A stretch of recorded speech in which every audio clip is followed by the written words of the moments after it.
Welcome back भावसाओ. आजच्या व्लॉगमध्ये हैता weight check करून दे किती आहे बघू. 65.5 किलो. तर आज जाम पोजिंग करायचं मन करत होता. कशी कंडिशन टॉपची ना.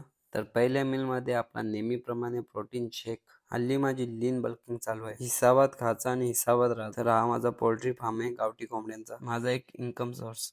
आता एटीएम मध्ये आल्या पैसे काढायला नाही, पैसे डिपॉझिट करायला. तर आता आपण पायनॅपल घेतले 40 रुपयाचा. पायनॅपल शरीरासाठी खूप चांगला असतो. जाम भूक लागली आणि मी घेतली भुर्जी बनवत. मस्त 6 अंड्यांची भुर्जी. लंच मध्ये आहे चपाती भुर्जी आणि अननस. चला तर एक ऑर्डर आली. आता आपल्याला ट्रॅक्टरवर कोण गावला. जास्त नाही, थोडासाच काम होता, झाला लगेच. तर निघतो घरी. आता बनवली ओट मिल, आपली प्री वर्कआउट मिल. मस्त एकदम. आज आहे शोल्डर वर्कआउट. जिम मध्ये पोहोचलो, आता वर्कआउट करूया. शोल्डर वर्कआउटची सुरुवात नेहमीप्रमाणे डंबल ओव्हरहेड प्रेसिंग. वेट मारायचा पण प्रॉपर मारायचा. फ्रंट डेड साठी डंबल फ्रंट रेजेस, त्याच्यानंतर साइड रेजेस आणि लास्ट वर्कआउट बार्बल शक्स करून वर्कआउट संपवला. आता माझी पोस्ट वर्कआउट मिल स्किप झाली, त्याच्यामुळे आता झोपायच्या आधी मिल्क अँड वे प्रोटीन.